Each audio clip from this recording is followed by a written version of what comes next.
If you were to ask me to give you just one reason why I'm an atheist, I could probably condense it down to a lack of sufficient evidence for the existence of a god or gods. But if you were to ask me why I'm not a Christian, it would be a lot harder for me to give you just one answer.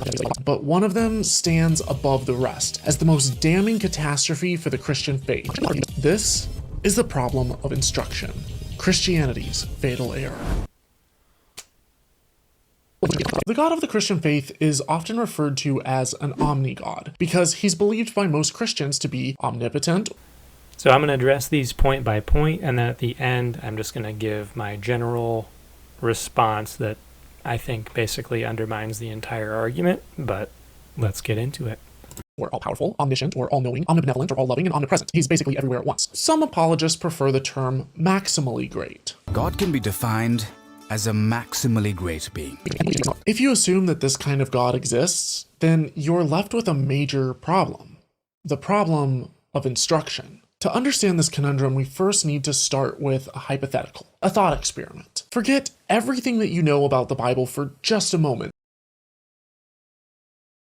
and pretend that you're in a hypothetical alternative universe with a different omni-God.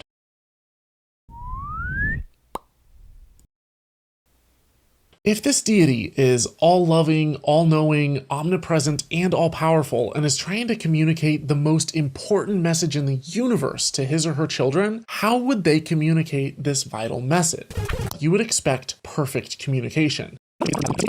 Now, there's a number of reliable ways that this message could be perfectly transmitted. At first, I thought maybe God could place enormous, divinely protected plaques all over the world with very literal, extremely clear instructions on them. These plaques would be indestructible and tamper-proof, since what good is a divinely inspired message without divine preservation? If only we had some set of rules written in stone that have been preserved and hadn't changed for thousands of years.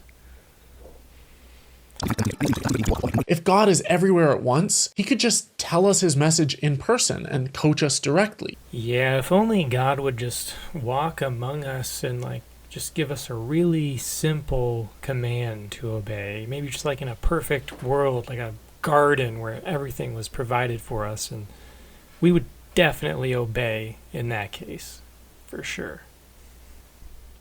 Oh, see, the problem is that that was too much, too much involvement.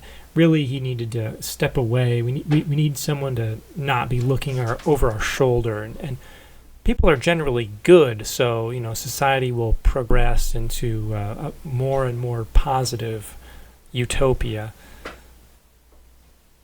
That didn't work either.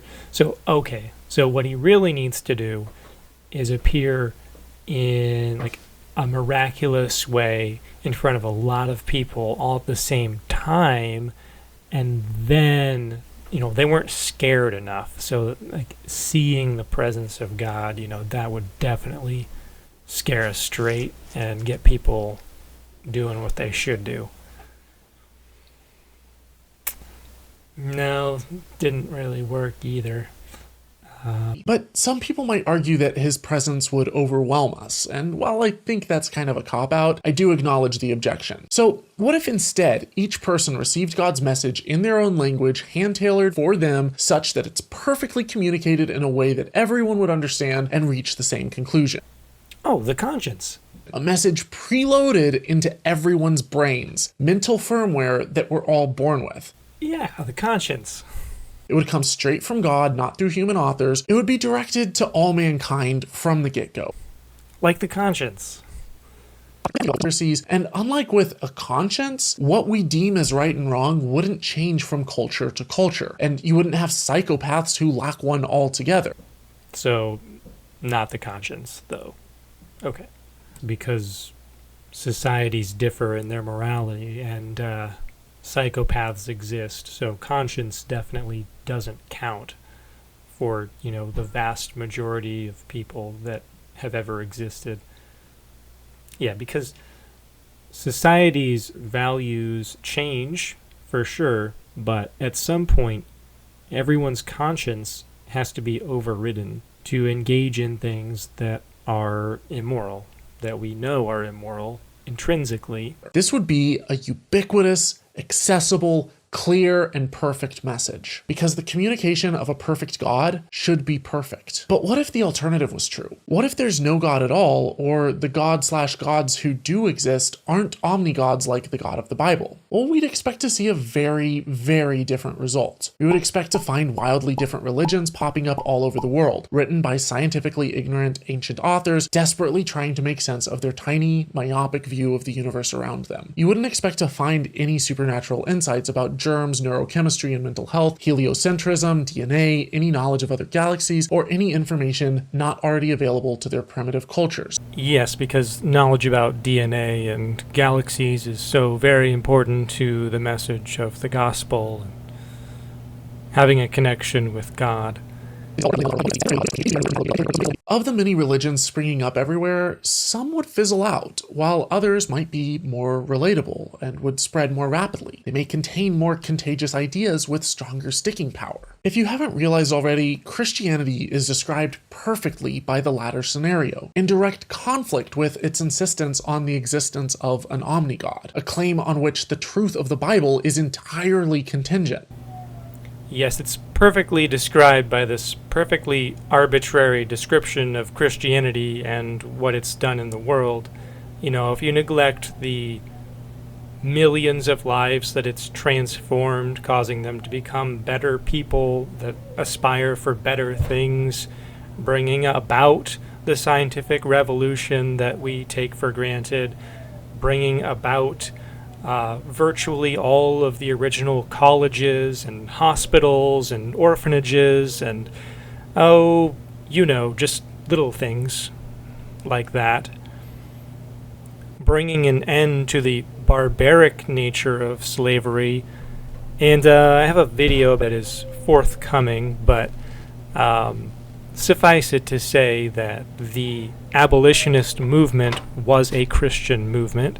So, neglecting all of those things, it's a perfect fit. So in the rest of the video, he talks about the issue of transmission and translation and the various versions of the Bible and texts that we have. So I'm not going to get into that specifically.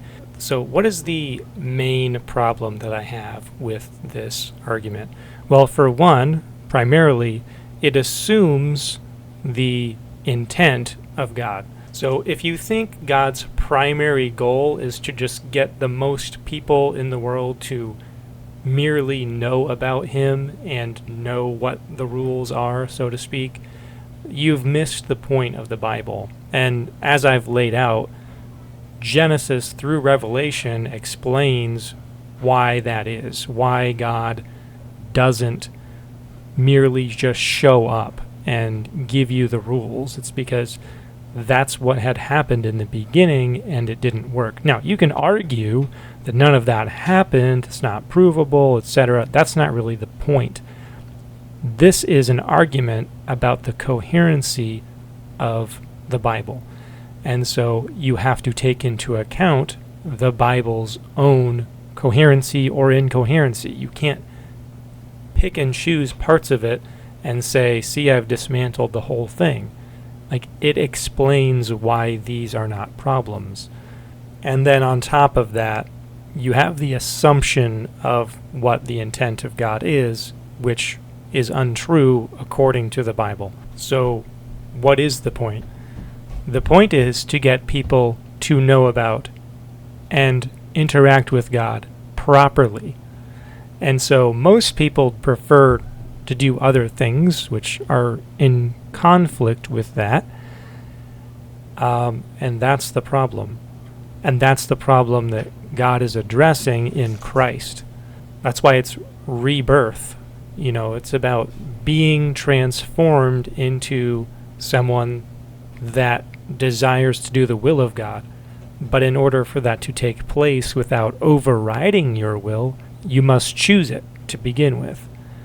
And, you can argue why it's not plastered on a billboard, but the third and final point that I believe undermines this entire problem is that God works through men.